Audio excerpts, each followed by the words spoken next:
Hey guys, hope you're well. In today's video, we're taking a look at the different types of panels used in PC monitors.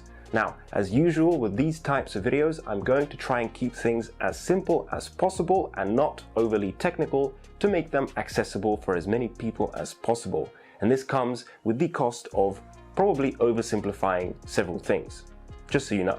So let's kick things off with TN panels. This is the oldest technology of the three, and it was used in the very first mass-produced flat-screen monitors. TN panels do come with some advantages, so we'll get into that first. One of the main benefits of TN panels is price. Because this is an older technology and over time a lot of money and time has been invested into developing this technology in order to optimize manufacturing and minimize costs, TN panels are the cheapest monitors you can buy. But it's not just cost. TN panels also have the advantage of having extremely low input lag.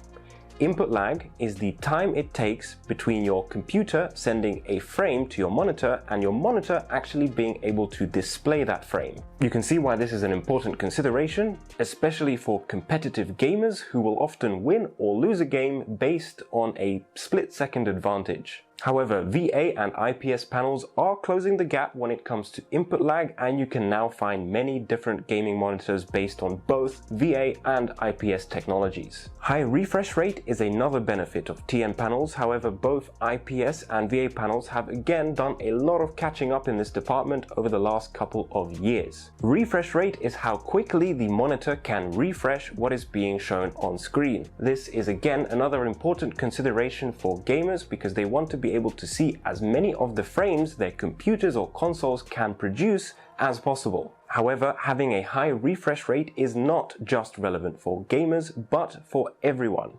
The quicker a monitor can refresh what is being displayed on screen, the smoother all of your animations will look, from moving the mouse to switching to different windows to scrolling down. Unfortunately, TN panels suffer in many other aspects that ultimately make them a compromise when compared against IPS and VA panels. For one, you will notice that viewing angles on TN panels are terrible. As soon as you move off axis, you will notice that the colors from the screen will be very washed out and unpleasant. The larger the screen is, the more off-axis the colors will be at the edge of the display, so you generally won't find many large displays using TN panels. Color reproduction also isn't great on TN panels, so I wouldn't recommend you to get a TN panel monitor if you're working with design or photo or video editing. Color gamut, meaning how many different colors can the monitor display, is also not great with TN panels. Contrast levels are also the worst of the three technologies in TN panels. Contrast is the difference between the brightest and darkest part of an image, and with TN panels you will generally find the blacks look more grey. So to summarize, for pros we have low prices and we have great gaming performance. For cons we have poor viewing angles, color reproduction, color gamut, and contrast levels. Moving over to IPS panels. These panels were developed with the intention of improving upon some of the limitations of TN panels, such as viewing angles and color reproduction. IPS monitors are commonly used for professional work where the accuracy of colors is important. Contrast levels are also better on IPS monitors over TN panels, but nowhere near as good as VA panels, which we'll get onto later. Only a few years ago, gamers would have scoffed at the prospect of gaming on an IPS monitor. However, there have been some major advancements in this area in the last few years, and you can now get IPS monitors with equally as low input lag and refresh rates as TN panels, but you will need to pay for it. Value-oriented IPS gaming monitors will have a response time somewhere in the range of 4 milliseconds, which is certainly acceptable for most people, but for a similar or even a lower price, you will find a TN panel with a 1 millisecond response time. IPS panels have only one major flaw, and that is called IPS glow. This is a visible glowing around the corners of the monitor. It is most noticeable when you're in a dark room watching dark content, and on some monitors it can be really quite bad. To summarize, IPS monitors have superior color reproduction, color gamut, and viewing angles. They are also better at contrast and black levels, but not the best. They are also now very viable in the world of gaming, but they are more expensive than TN panels, and if you get the wrong panel, you will end up with some very bad IPS glow, so make sure you do your research. So, VA panels then. VA is sort of a compromise between TN and IPS panels, but they do have one area where they absolutely dominate, and that is contrast levels. Whilst the very best IPS displays can have a contrast of around 1000 to 1, VA panels can go all the way up to 5000 to 1 and beyond. This ultimately means you will get much darker blacks on VA panel monitors, and you also won't have to deal with any IPS glow. In terms of viewing angles, VA sits somewhere in between TN and IPS monitors. Color reproduction is also somewhere in the middle, as is color gamut. VA monitors can match the high refresh rates of both TN and IPS panels, however, the input lag is still a bit behind. Now, if you're a professional esports player, you shouldn't choose a VA panel, but for most people, you will do just fine gaming on a VA panel. That is, unless you end up with a VA panel that suffers from black smearing issues. Now, to some extent, all VA panels do suffer from this, but the extent of it differs vastly from one panel to another. This phenomenon is caused by a combination of that slower response time, and together with the excellent contrast levels you get from VA panels, it can mean that sometimes the darker parts of the image, when in motion, can end up having sort of a smearing effect.